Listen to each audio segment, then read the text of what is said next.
почитувани, ова е најновата Телма амбуланта. Денеска ќе зборуваме за роботската рехабилитација, за роботите кои се сојузник на пациентите во процесот на рехабилитација, особено кај лицата кои што преживеале мозочен удар, кои што имаат некаков проблем со болести, кои што доведуваат до невролошки нарушувања или пак повреда на ребетниот столб. На оваа тема денеска зборуваме со доктор Симона Ристовска, специјалист по физикална медицина и рехабилитација. Следува на вистина интересно издание на Телма амбуланта, затоа останете на Телма.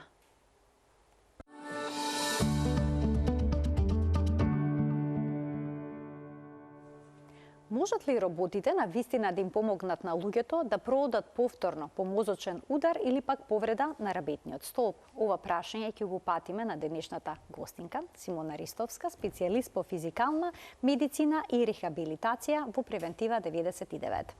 Докторке, добар ден, добре дојдовте во студиото на Телма. Ви благодарам што сте тука. Добар ден и благодарам на поканата.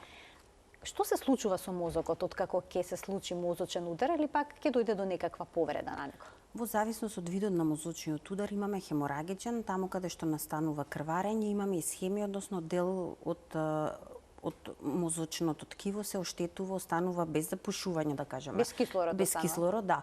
И на тоа место настанува оштетување на мозокот. И тој дел каде што е настанато, освен кај исхемичните, да апелираме дека пациентите кога имаат сомнение за дека имаат мозочен удар, треба што побрзо да отидат на лекар, бидејќи има и процедури кои може да ја обноват кај исхемичните удари, повторната блокада или циркулацијата да се подобри, тоа невролозите, колегите и радиолозите го прават таа интервенција, меѓутоа има златно време од неколку часа каде што пациентот би требало да дојде да го искористиме нели тој момент. Значи пациентите ако имаат мозочен удар, претежно едната страна од телото им се засега, раката, ногата или да речеме има искривување на устата и со тоа пациентите би знаеле дека они или некој нивен близок има мозочен удар и да постапат веднаш нели во болница. Сега во зависност од ударот се решава како ќе биде лекувањето, настанува оштетување на крвните садови, нели оштетување на дел од мозокот и кога настанува оштетување на дел од мозокот, тој дел од мозокот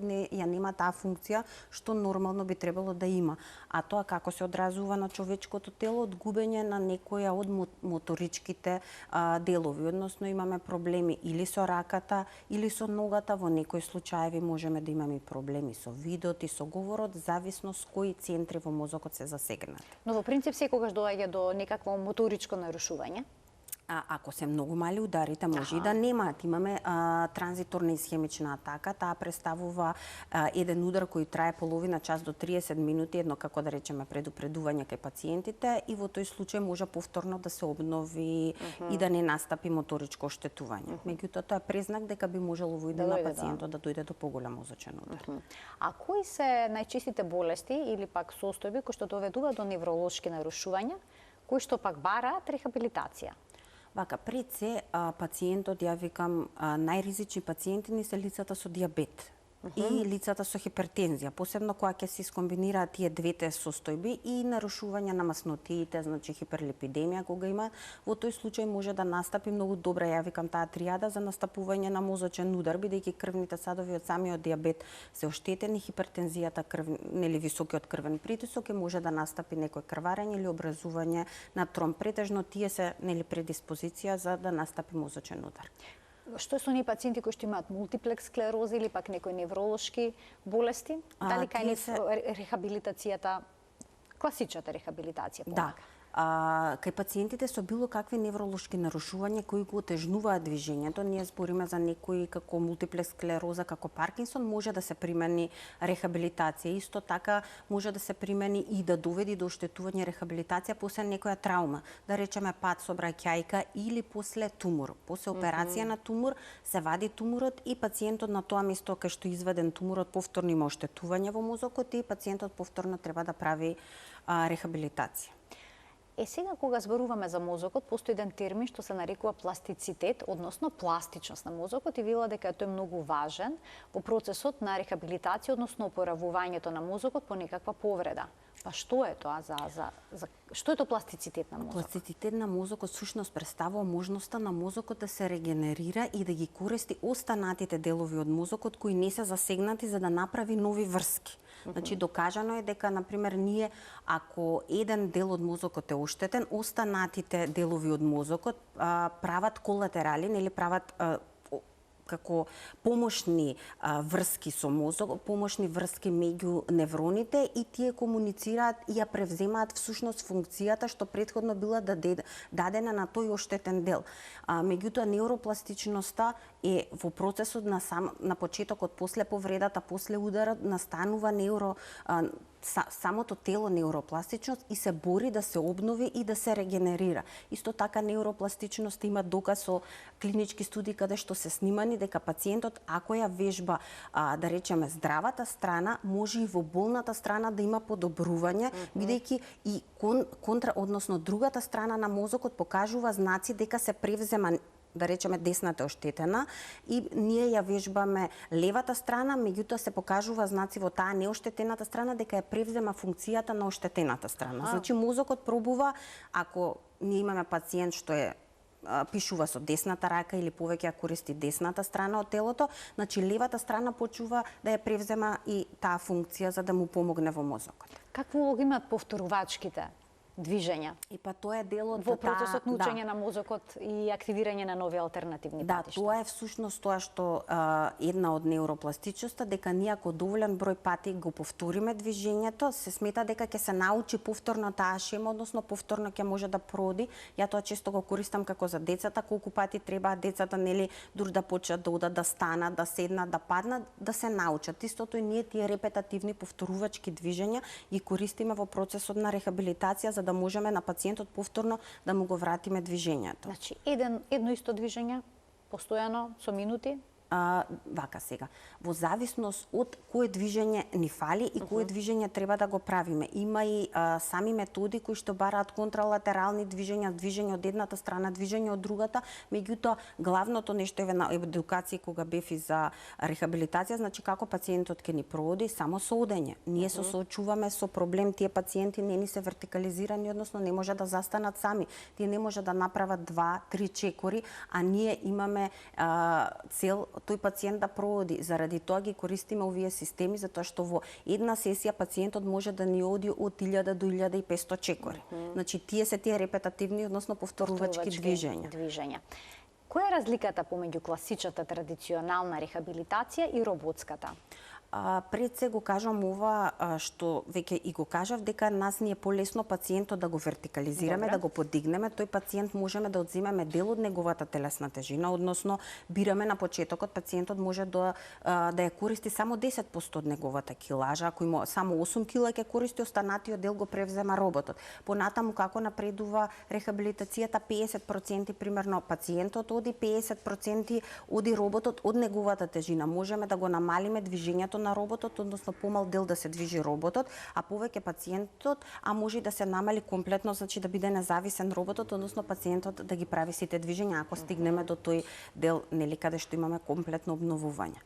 А како се вертикализира пациентот кога станува збор за роботска рехабилитација? Пациентот се вертикализира на самиот апарат, односно се ставаат каиши, тие каиши се ставаат околу појасот, се ставаат под карличното дно, се закачува пациентот и роботот го подига пациентот и го местиме на место каде што треба да застане. Таму имаат доле на самото место има како зачевлите папучи, да речеме, и ги става патиките внатре и он заменува нормално одење, односно се движи самата таа папуча, го емитира вистинското одење на ногата, меѓутоа се запазува моментот на одење и во колкот, односно треба да има виткање и во колкот и да има движење во коленото, односно емитираме нормално одење, наше одење. Што чувствува пациентот? А пациентот тоа не е неактивно. Значи ова сепак има активно. Многу е важно да напоменеме дека разликата меѓу тоа репетативно вие што го кажавте, што ние овдека бараме од пациентот и да размислува, односно не само што го користиме повторувачкото, туку го користиме и неговиот мозок. Односно тоа има на другата страна, тоа се вика биофидбек, односно гледа во голем монитор каде што му кажува всушност колку стапнува со тоа стапало и пациентот се труди колку може повеќе да стапне примерно со десната нога, левата нога, бидејќи на почетокот они не се свесни, не знаат колку всушност ја користат таа страна што им е засегната. Колку време трае местењето на пациентот? На нашиот робот иде доста брзо. Пациентот уште во количка, ако седи во количка, може да се стави појасот и отприлика за 3 до 5 максимум минути пациентот е веќе ставен и може да се започне со таа рехабилитација. Бидејќи нашиот робот е N-ефектор и се закачува, како што кажав, на карличното дно, на појасот и на стапалата. Дали навистина роботите може да им помогнат на луѓето кои што доживеале мозочен удар или пак некаква повреда на ребетниот столб повторно да проодат? Роботите се главните тие што се сметаат сега во медицината дека можат да помогнат за повторување, посебно кај пациенти со повреда на ребетниот столб, бидејќи тие пациенти воопшто немаат засегнување на една страна, туку имаат на пример засегнување на целиот ребет и тие пациенти не се воопшто вертикализирани. Така да со помош на роботот тие можат додат и да ги придвижуваат нозете, бидејќи ние се соочуваме со уште едно нешто што се вика спастицитет, односно имаме грчење на пациентите поради некористење на тоа. Така да се бориме со повеќе работи со ова движење всушност на пациентот. Така, ќе ги поканиме гледачите, доколку имаат некое прашање кое што е поврзано со роботската рехабилитација, да се јават на телефонскиот број на телевизија Телма и да добијат одговор, појаснување на сето она што представува за нив дилема. Ние продолжуваме понатаму, појаснивте кои состојби се тука примерни за роботска рехабилитација, колку време по повредата пациентот треба да започне со ваков тип на рехабилитација? Тоа е најглавното прашање, всушност најзначајното нешто, бидејќи многу е важно да почнеме со рана рехабилитација, односно пациентот штом се испише од клиниката, примерно за неврологија или после повредата, кога е кардиоваскуларно стабилен, бидејќи како што споменавме, ние пациентите немаат само една дијагноза, туку имаат повеќе дијагнози. Мораме да знаеме дека се кардиоваскуларно стабилни и немаат некакви други контраиндикации кои ќе ги споменеме и веднаш можеме да почнеме. Најдобри резултати секако по сите клинички студии, но и по нашето искуство е во првите 6 месеци од повредата. Значи тоа ни е, како да кажам, еден златен период каде што можеме да имаме прекрасни резултати. А што доколку поминале повеќе години од ударот?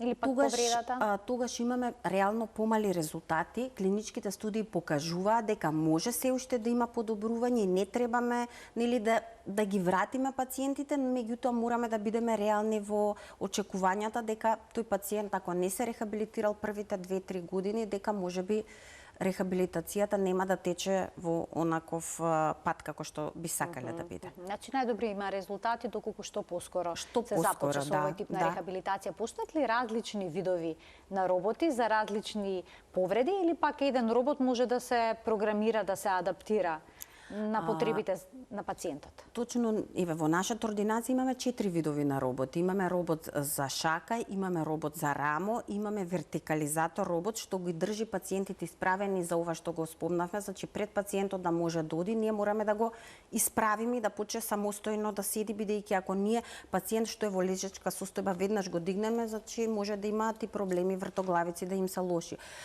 Така да многу е важно, значи да го подготвиме пациентот, а секако многу е важно да се напомене дека сепак према пациентот треба да има индивидуален пристап и останува таа рехабилитација, вие што сите што ја нарекуваат класичната, сепак они работат и вежби и со физиотерапевти дополнително како дополнување и на сите овие роботи. Исто така има и роботи што се точаци, односно пациентот и да не може да врти, они сами го прават вртењето и повторно има тој биофидбек, односно пациентот гледа колку он се движи, колку роботот го движи и треба да направи преку некоја игра, да стигне до некаде, да пример да се помести на една страна на лево, на друга страна, како емитира вистинско возење на точак во некоја средина. Така, сега, како роботот учи, колкав дел тој да преземе, а колкав волк треба пациентот да даде? Дали вие како терапевти го контролирате роботот или тој работи автономно или полуавтономно? Не. Значи, роботот може да се приспособи од страна на физиотерапевтите кај нас. Они означуваат според клиничкиот преглед. Ја што го правам и почетната состојба како ќе напредува самата рехабилитација. Односно, роботот сам не може, не е до толку софистициран за да процени колку пациент пациентот може, ние правиме проценка и постепено ги намалуваме функцијата на роботот, а го оставаме пациентот полека сам. Дури имаме и пациенти кои што немаат никаква гравитација, односно они само се движат, а воопшто не им е тежината одземена нивната, односно имитираат вистинско чекорење како што всушност ние си чекориме. Напорно е тоа за пациентот? Па да, напорно е. Не биле вертикализирани. Да, многу е напорно за пациентот и тешко е, посебно во првите фази на рехабилитација, многу тешко, дури 1-2 чекора, дури неколку минути вертикализација сам да седи е голем успех, меѓутоа за тоа овие рехабилитации траат подолго. Значи не е како класичната физикална терапија да речеме за 5 или за 10 дена да добиеме, а минимум во принцип од 20 дена па некогаш и до 3 месеци ни треба време за рехабилитација. Значи еден долг процес, меѓутоа и времетраењето на рехабилитацијата е подолго. Што значи тоа? Како изгледа еден ден на рехабилитација со робот? Значи имаме, како што спомнав, повеќе роботи. Добре. Според прегледот решаваме дали ќе иде пациентот на еден робот, на 2, на 3, на 4, плюс со физиотерапевт. Некогаш трае 3 до 5 часа еден ден рехабилитација. Значи, навистина долго. Да, и заради тоа стварно е тешко, дури да речеме и за нас што сме здрави пациенти, веројатно е тешко да се издржи 3 до 5 часа активно, секако со пауза меѓу, за да не им дојде напорно на пациентите, се прати притисок, ако е некој диабетичар и шекер, па имаме пациенти кои не можат толку долго, па мора на неколку пати, значи се приспособува според пациентите. Меѓутоа, роботот што го движи пациентот трае некаде самата рехабилитација 30 до 40 минути, останатите заради тоа е толку долго време. Така. Сега, дали роботската рехабилитација е дополнително мотивирачка за пациентите, може би е и поинтересна во однос на класичната, за да го издржат целиот тој процес? Да, точно тука е целата работа, затоа што првин пациент што не чекорел, многу е добро кога ќе го ставите на апарат и кога ќе се го видат и фамилијата и он дека е вертикализиран, односно исправен и почува да прави некакви чекори. Првин е тој момент, второ бенефитите од исправената положба пациентот што го има, бидејќи нема да имаме застој на крвотокот, нели вените ние мора да пумпаат нозете за ние да може да ни се движи и вените, така да тие застојни отоци што се јавуваат исто се намалуваат, што е многу добро. Меѓутоа ви објаснив, има и биофидбек. Значи пациентот мора да враќа. Не може он само да си прави со роботот, а роботот воопшто да не враќа. Дури делот од роботот со раката, они не ги пуштаат да ја доврши игрицата ако не го направил тоа движење соодветно. Значи повторно го враќа, дури не се направи движењето онака како што исправно треба, а не само пациентот. Тука е разликата.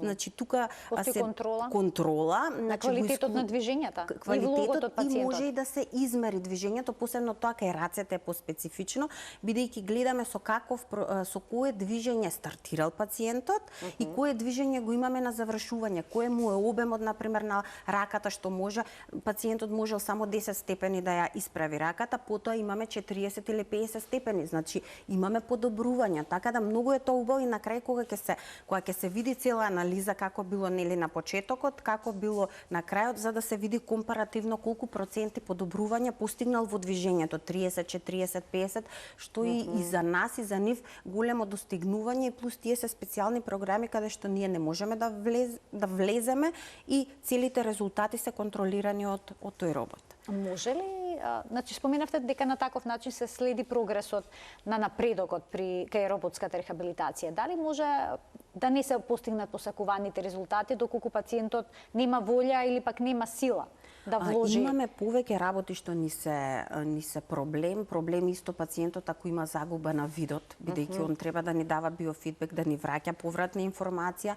Имаме компликација ако пациентот дури може и да не иде на таа роботска рехабилитација, ако ние го викаме контрактура на колк, односно не може да го исправи колкот или не може да го исправи коленото, во тој случај пациентот не може да се стави на тој робот, бидејќи не може да направи природно и нормално движење. И секако дека може, за жал, ако е оштетувањето преголемо, пациентот да не ги постигне саканите резултати. Роботската рехабилитација ни дозволува 3 пати побрзи успеси да добиеме во споредба со класичната рехабилитација. Значи, сепак зависи од оштетувањето на пациентот, а волјата на пациентот, што ја споменавте, е многу важна, бидејќи сега се соочуваме со пациентите што биле работоспособни, активни физички, наеднаш да имаат проблем да зависат од некој во тоалет да отидат, и тука им се случува и депресија многу често и немотивираност да направат нешто повеќе за себе. Значи, роботската рехабилитација не е наменета баш за сите пациенти кои што имаат невролошки засегања и нарушувања.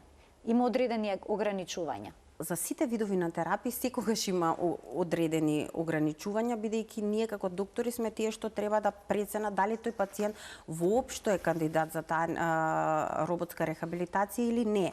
Тие контраиндикации што ги спомнав, ако пациентот или на пример приметиме дека нема никакво подобрување, може и да се прекина таа рехабилитација, не може после определени третмани пациентот воопшто да нема никаков напредок. Или, како што спомнав, ако имаме контрактури на зглобови, во тој случај знаеме дека нема да има ефекти, не е целта само да ја правиме таа терапија.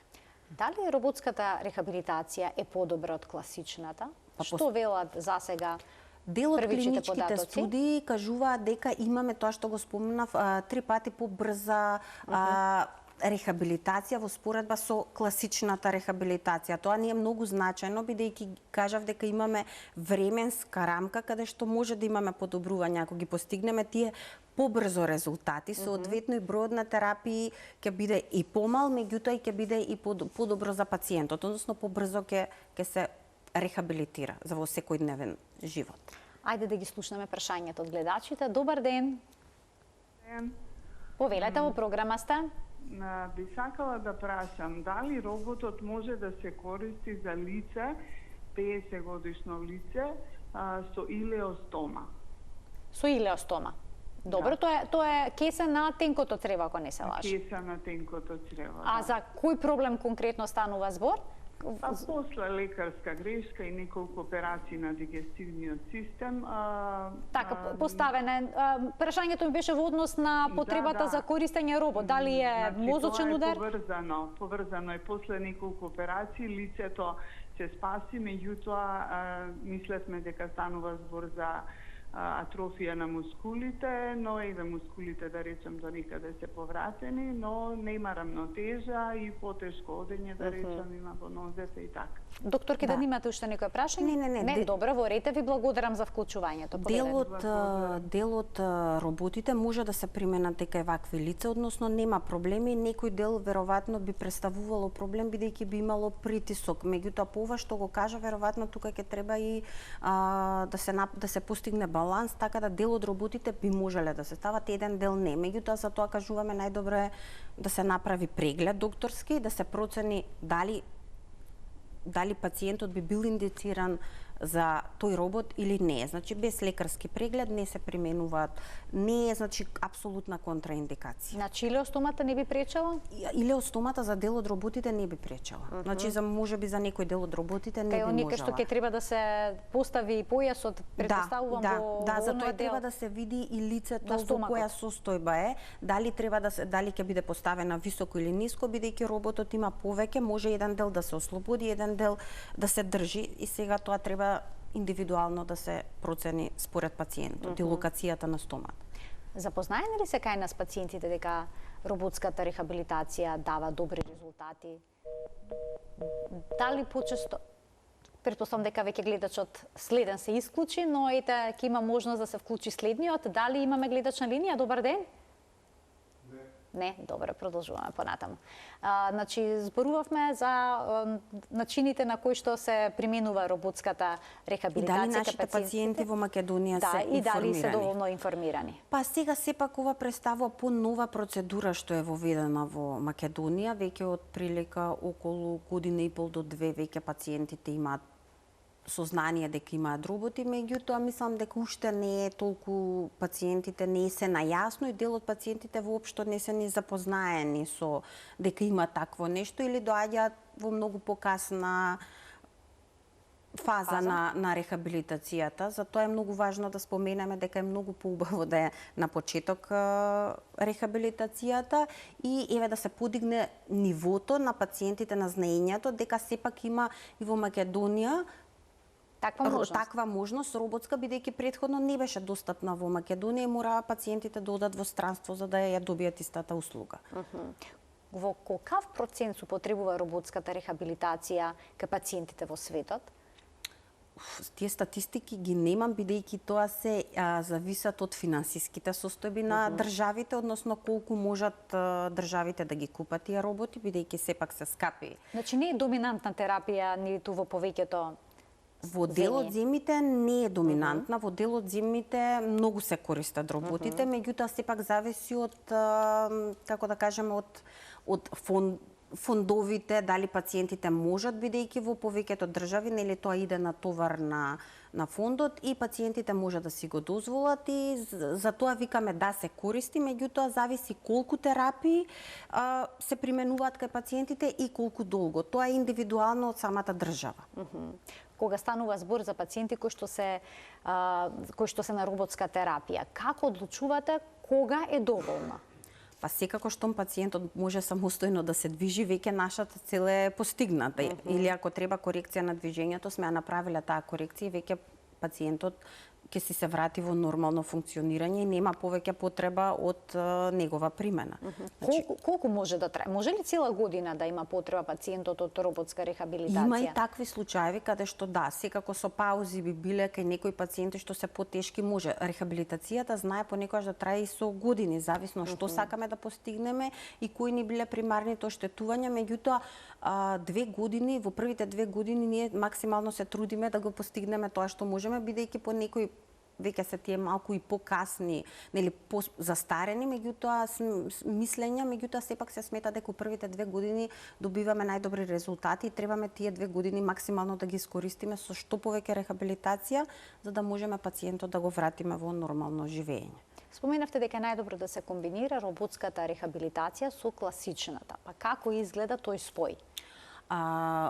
Покрај тоа што се користи роботот, да речеме терапевтите после тоа си прават нивни процедури, односно ние пациентите покрај тоа што ги се вежбаат на роботот, прават и такви вежби што се специфични со повторувачки движења или ги стануваат пациентите, ги вертикализираат и со помош на помагала, дали со помош на бастун, дали со помош на четвороножени помагала, пациентите ги учиме како да се движат самостојно. Значи, што ни е целта на рехабилитацијата?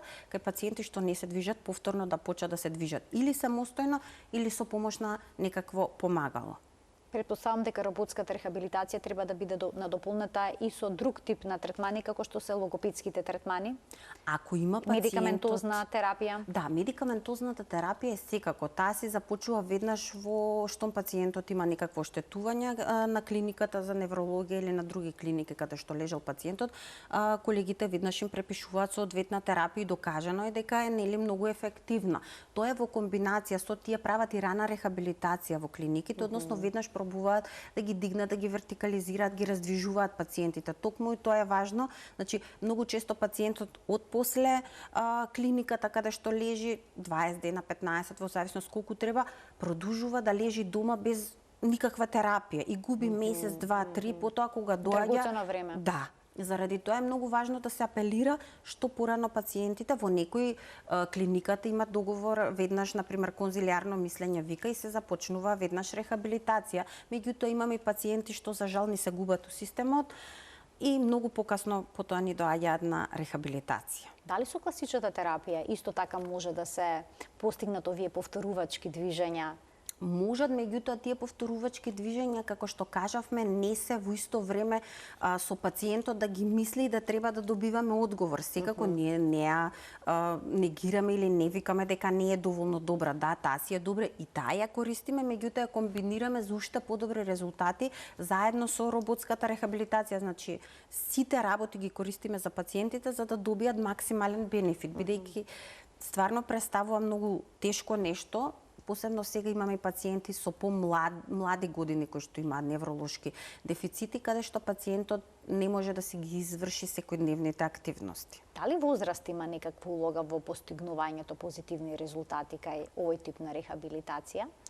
Значи, иначе да напоменеме дека апаратите може да се применуваат и не само кај возрастни, може да се применуваат и кај деца над 80 сантими, што значи дека имаме и дечиња веќе и со церебрална парализа кои доаѓаат на рехабилитација и ги користат роботите и до сега многу интересно што ниту едно дете не ни реагирало негативно, односно баш онака позитивно заради информацијата што ја добива. Меѓутоа им е блиски технологијата. Па да, и тоа е.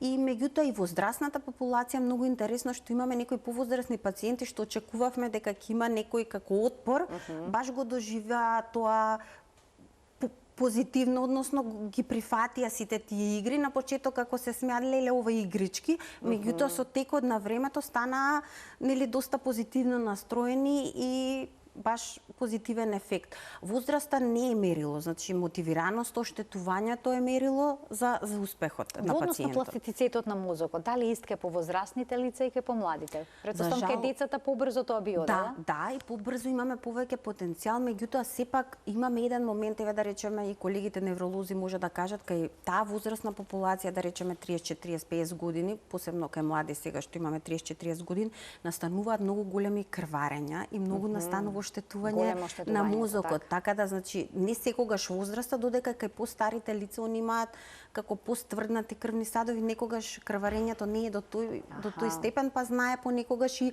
дури они подобро да го поднесат мозочиот удар и побрзо да се рехабилитираат, односно некогаш и нема баш секогаш правила. Ќе ги вклучиме гледачите повторно. Добар ден. Ало, добар ден. Повелете, во програма сте. Поздрав до докторката и до вас. Ви благодарам. Прекрасна емисија. Ви благодарам. Ви благодарам. Сакам да поставам едно прашање. Мојот сопруг е од мозочен удар. Така. Од пред 5 години. Пред 5-та година веќе сега тера. Значи на 4,5 години. Така. Во почетокот, со помош на физикалната терапија, прво да кажам дека мозокот му функционира прекрасно. Компатибилен е се, раката и левата рака и нога му се фатени и во почетокот, како што кажува и докторката, првите 6 месеци и се обиде со физикална терапија почна да оди. Меѓутоа го фати ковидот и после ковидот он се врати скроз назад. Меѓутоа, освен мозочниот удар што го има, он имаше пред едно 20 на години веќе сега срцев удар, 3 пати репарација по 2 стента и јас прашував уште тогаш, бидејќи кај нас немаше, прашував во Ниш имаше, као сега се сеќавам, за роботика. Ми рекоа дека бидејќи има стентови, не би било пожелно да одиме на роботска терапија.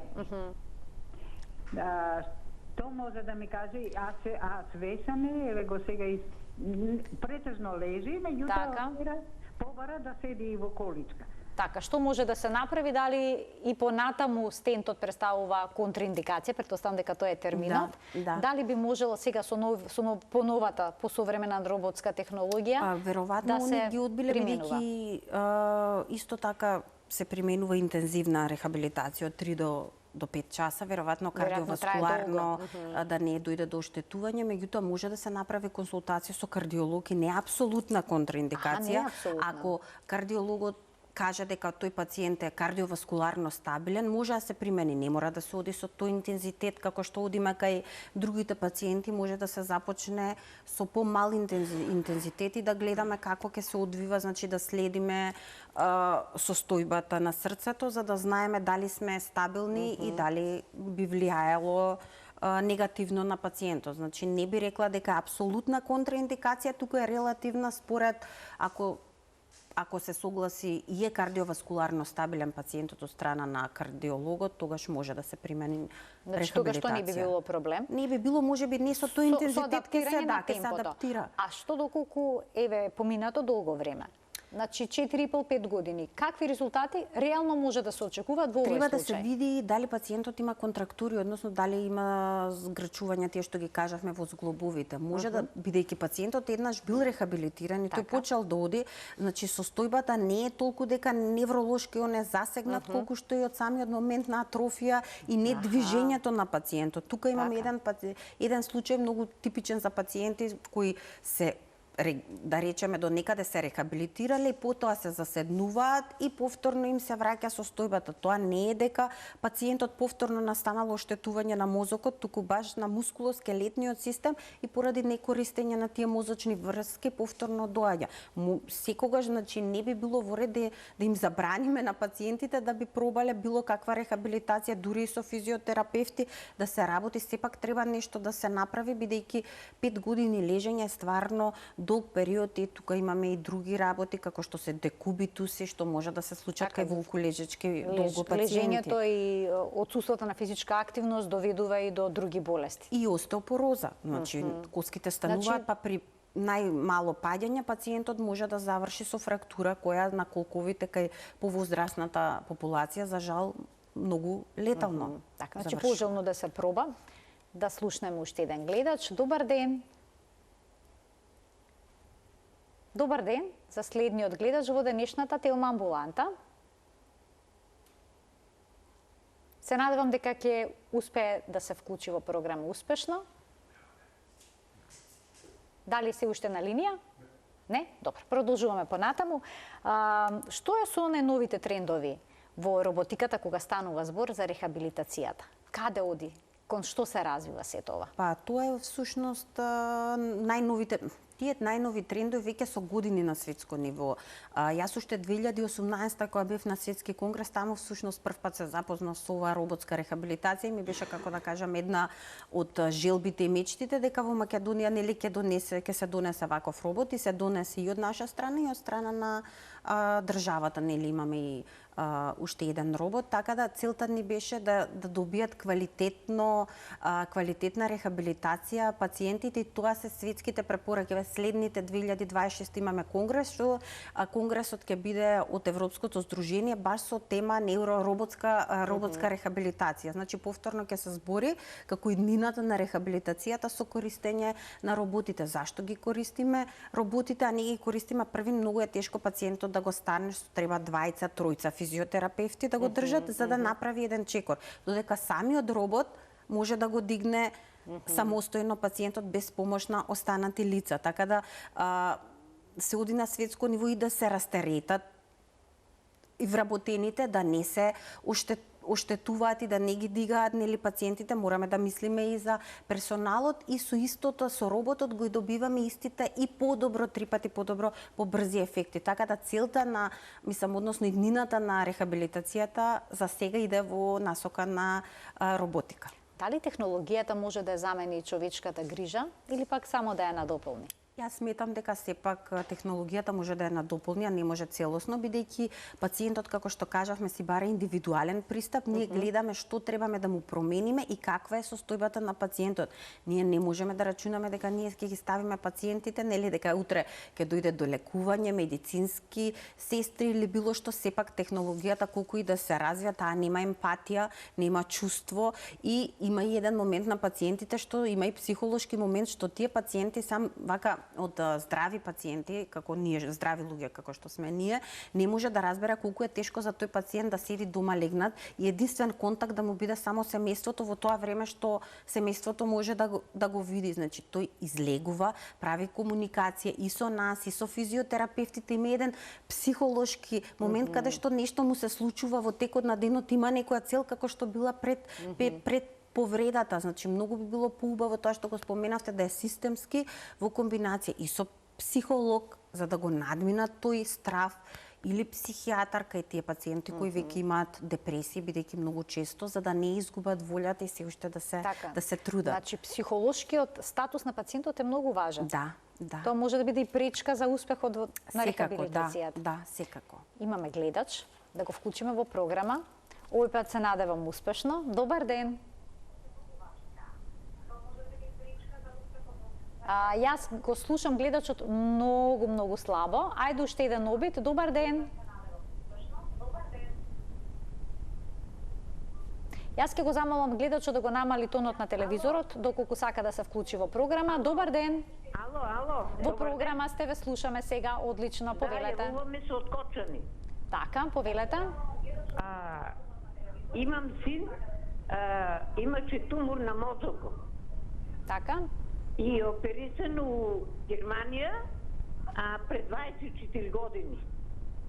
И сега почна да не може да оде, паѓа, здрвење целио, нон-стоп леже и почна да не може да збори, да не може да оде. Дали бевте повторно на преглед за да се направи магнетна резонанса, да се види каква е состојбата на мозокот?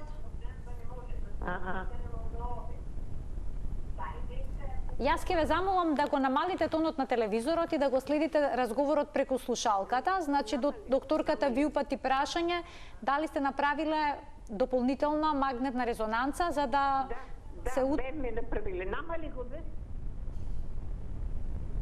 Така, сега дали ме слушате? Така? Дали имате направено... Бевме направиле и беа ни одговорили дека му се суше мозокот.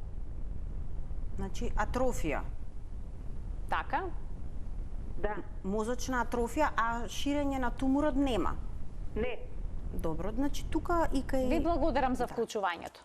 Значи, многу често, знаете, се случи мозочна атрофија како последица и сега не знам дали имало хемотерапија, радиотерапија, независно како било, меѓутоа ако пациентот не се движи, исто така докажано е дека може да доведе до атрофија, па и до деменција, така да движењето е многу важно. Кај овој пациент, посебно ако е млад пациент, секогаш треба да се примени рехабилитација и ако од претходно бил пациент што можел да оди, а сега е пациент што не може да оди, покрај консултацијата задолжително со невролози треба и може и да се примени рехабилитација за да не паѓа, да се подобри балансот и да се прават специјални вежби или и роботики, може имаме и за баланс, согласно прегледот. Независно, бидејќи пациентот пред 24 години ако си бил опериран и функционирал нормално, значи ова е нова состојба која му се јавува на тој пациент. Значи не мора да биде тоа роботска терапија, рехабилитација може да биде и класична? Може и класична, може и роботска, меѓутоа тоа секако се знае најдобро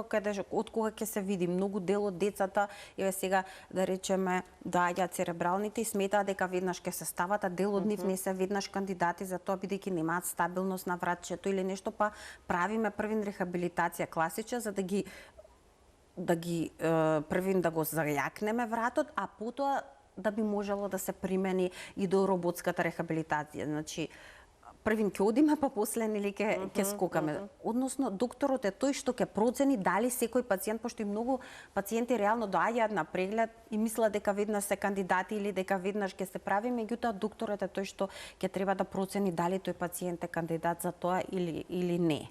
Какви може да бидат реалните очекувања кај децата со церебрална парализа? Се зависи од оштетувањето и од видот на церебралната. Меѓутоа, се што ќе направиме за тие деца е нешто повеќе и со цел самостојно да се движат тие деца.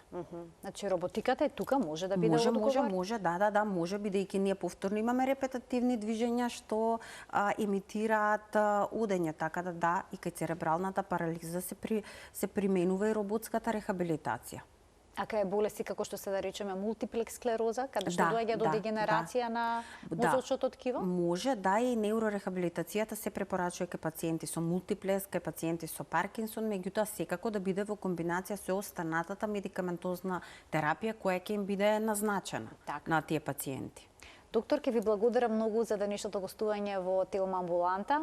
Ова е една релативно, би рекла, нова област во рехабилитацијата, во неурорехабилитацијата и е убаво гледачите да се запознаат со тоа што е потенцијал и она што го нуди.